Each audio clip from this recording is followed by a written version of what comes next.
What is up? Sick man's here. I'm hype. We're here with Bray. Bray. He's hype. Biggest trade happened, guys, in for this trade deadline. It's the one that everybody wanted to happen. Struggling to get my words together. James Harden goes to Philly. Ben Simmons goes to Brooklyn. So what are me and Bray going to do? Because the trade deadline finishes at a decent time for us. For us in the UK, which is great. So the Brooklyn are sending James Harden and Paul Millsap to Philly, and in return, the Nets are getting Ben Simmons, Seth Curry, Andre Drummond, and 2 first-round picks, which is one in 2022 and one in 2027, which is ages away. I think Brooklyn have. They're allowed to choose between 2022 or they can defer to a year later. That's what I've heard. Bray, let's go to you. Initial thoughts on the trade. We have been waiting for this for a couple of days now, and there was a bit of hesitancy on if it was going to get done. I would say the thing that I can't get past is that Harden doesn't look that good. That's my biggest issue with this trade. I know he's got a long record of, being an all-star. He's been an MVP before. He's been a scoring champion before. He doesn't look like that right now. He's been injured a lot recently. He's been unmotivated both in Brooklyn and in Houston. And I just don't know if he is someone who's gonna be a greater asset moving forward. So, look at Chris Paul. Everyone was like, Chris Paul's contract dead. He's got the worst contract in the league. We're going to send him to rot in Oklahoma City. And now he is playing, some would say an MVP level. He definitely top 10 players in the league. He's there. Is Harden going to do that? He needs to make some serious lifestyle changes. Let's be positive here, because we've come at a negative angle. This is great for the league. This is great for the league because they've essentially, both teams in the East have got stronger. You look at it from a Philly standpoint, you go from a max player not playing and just sitting on the bench to actually having a player who is of James Harden's quality. And yes, he has been unmotivated and had all this stuff, but you're telling me we have just replaced somebody who has been inactive. That's an automatic upgrade for us. For Brooklyn, it's also another upgrade because right now Kyrie can only play half the amount of games. Kevin Durant's out. And Ben Simmons, I've heard that he has been working out, preparing himself, getting ready. He's going to be a good fit for the Nets. They've got shooting with Seth, who is spotty in some points, and he's struggled since he's come back from his injury. And they have a big in Drummond, who I'm sad to see go because I think he's going to help them out a lot in the front court. But I think it's a positive trade. I'm not walking away from this saying Philly have definitely won this trade. I don't think it's about that. I think it's a really good trade for the league, hands down. Yeah. I want to say props to the Nets for getting Drummond, because that is a spot that they seriously needed to fill. And Drummond's probably not going to play loads. He might play 20 minutes a game, but he's going to be a serious upgrade at that position, I think. And, someone that when you do go to play the 76ers and the Milwaukee Bucks, now you've got another big body that you can throw at these guys. It's 6 fouls. He's going to make those guys work a bit. So I really like that piece for them. And I think I like this a lot more for Brooklyn than I do for the Sixers. I think it is, obviously, yes, you're right. You're getting someone who you're removing a dead max slot, but you are losing Seth, who's been a massive focal point of your offense. And now you've got to almost retool it on the fly. It's very difficult to do, as we saw last season with the Bulls, for example. They traded for Vucevic to pair with Zach LaVine, and they just couldn't make it work together for half a season. It was just not enough time to turn around and get them into the playoffs. Obviously, the Sixers are in a different situation in that you do have an MVP on your team, and are doing very well, very much in the race for the top seed. But it's just I think it's going to be very difficult to put that together this year. And then obviously next year, you're going to need to pay Harden, which means trading away Tobias Harris. He's already picked up his player option. He's already picked it up. Okay. That's an interesting wrinkle. Yeah, so I'm obviously, a lot of Philly fans are concerned about the age of James Harden and where he is right now and where he potentially might be. You spoke about how he's been inactive the past couple of years. I think the situation in Brooklyn was a lot different to what he expected. But I'm coming at it from the Sixers standpoint first, and then I'll get on to Brooklyn. The pressure, I just want to say a massive well done to Daryl for getting this over the line, because a lot of people were saying, you don't want to waste Embiid's year in his prime. You don't know when the next opportunity is going to be. So the fact that he's gone out and made a move, nobody can say that nobody can have a go at him for not making a push at a championship. And I have to give massive credit, because you're trying to win in this game. All of the pressure now is on Doc Rivers. I think if Doc Rivers doesn't make this work for this season, he's a championship caliber coach, apparently, because of the whole Celtics thing. He's blown a lot of leads, and it's a huge amount of pressure.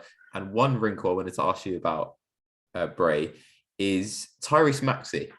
Now, if you look at the projected starting lineup, you've got Maxey at the 1, Harden at 2, Matisse, Harris, Embiid.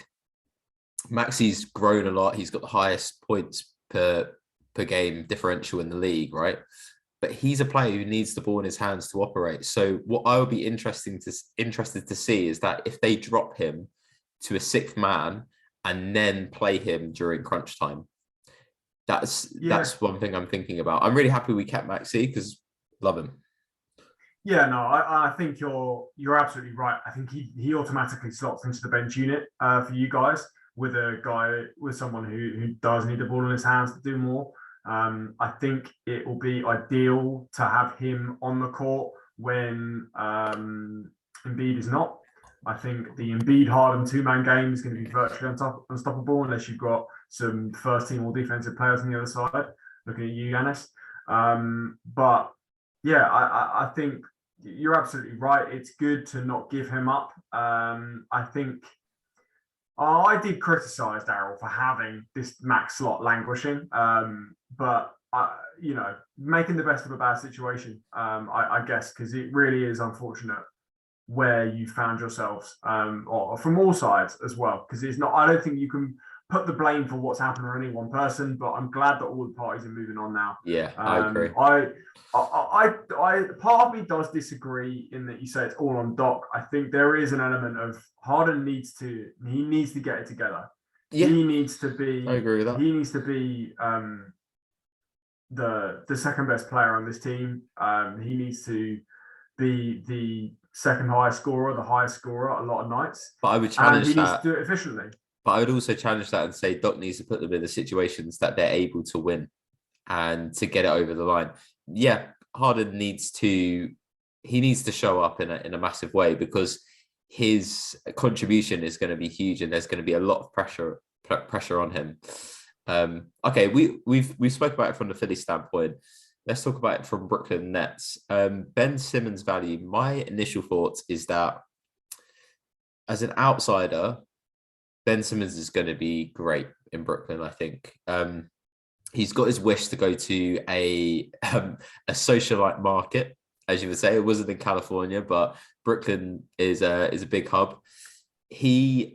What he brings to the table, all of the intangibles, all of the stuff, the defense, the rebounding, the assist, being able to push the pace. He does it so well. He does so many things on the court so well. And Brooklyn really, they don't need it, but they're waiting for somebody to sort of just take that on, because there's so much emphasis on Kyrie and KD on the scoring front. I know you said you prefer this for Brooklyn. Is there anything else that I'm missing that you think is really important? I mean, you did hit it on the head with the fit. what's the think about what their crunch time lineup's going to be. It's going to be Ben Simmons, or however way you want to put it around, but technically Ben Simmons at center. It's going to be Kevin Durant at power forward. You swap those around however you like. Whoever's got, like, Ben Simmons probably taking the tougher defensive matchup, I would say, but we'll see. You then slot in Joe Harris, Seth Curry, and Kyrie Irving. So that is a team with 4 guys who ain't afraid to shoot the ball. There's a lot of space in there for Ben Simmons to hang around in the dunker spot.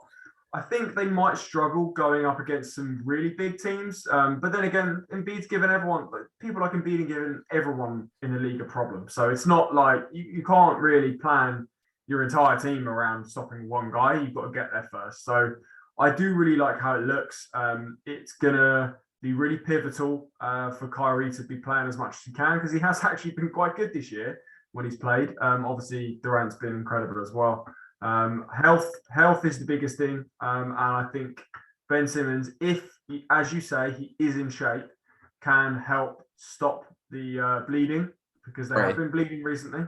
Bray, I will say this, you're going to get your wish, because the games that Kyrie can't play, which are home games, there's a little bit of a gap until Durant comes back. So you're going to see Ben Simmons as the number 1 guy. Now, the players that he has around are obviously not a roster that you would want to put around Ben Simmons, because I know they've been struggling. But it's really exciting as a neutral to actually see how he would play when he is the number 1 focus on a team, because the stretches he did that for Philly when Embiid went out in his rookie season, incredible. When we had Reddick, when we had Bellinelli, when we had Ilyasova, people who could space the floor, and Saric, incredible. I think, and the main thing that the Nets have now got, adding both Simmons and Drummond, is versatility. Nash has got a lot to work with now, so I would say Nash is almost under as much pressure as Doc Rivers, because he has got a star-studded roster out there. I would expect him to do really well with it, obviously barring injury. Injury is the only kind of excuse that I think he can really get, because obviously it's been a struggle to get everyone on the floor. But it is exciting. You're right. I think it is a positive overall. I think it's a really good thing for Philly that James Harden has picked up his player option, because coming to pay him his next contract is going to be a big decision. How he looks over the next year and a half is definitely going to influence how much he can earn.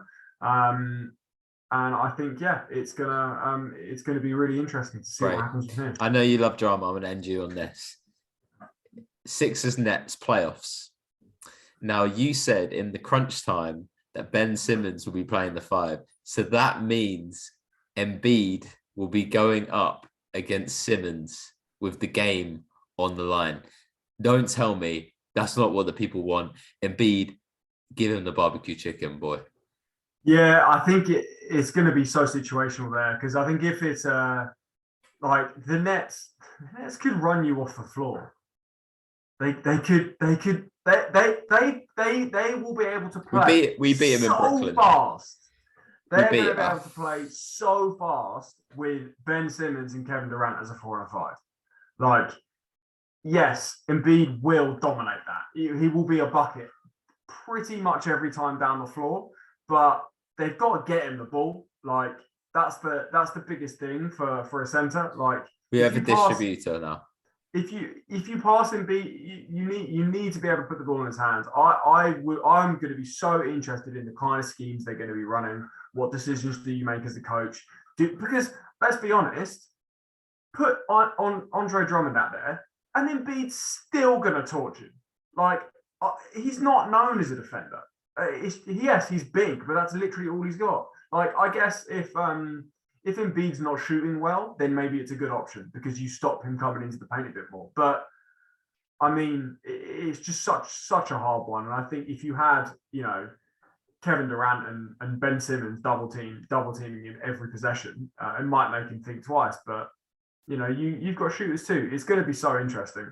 And all eyes on March the 11th for the Ben Simmons return in Philly. Let's see, will he show up? I don't think he will. but we will see. We will see, Bray. Bray. Well, as in you don't think he'll play, or you think he'll be bad? I don't think he will play. He's not ready for that. I actually think that's a good prediction. I reckon we're going to have some fake injury going on. Yeah, maybe. But if we play him in the playoffs, he's gonna have to play. But yeah, we'll see. Bray, thank you for your time. Yeah, that closes this segment.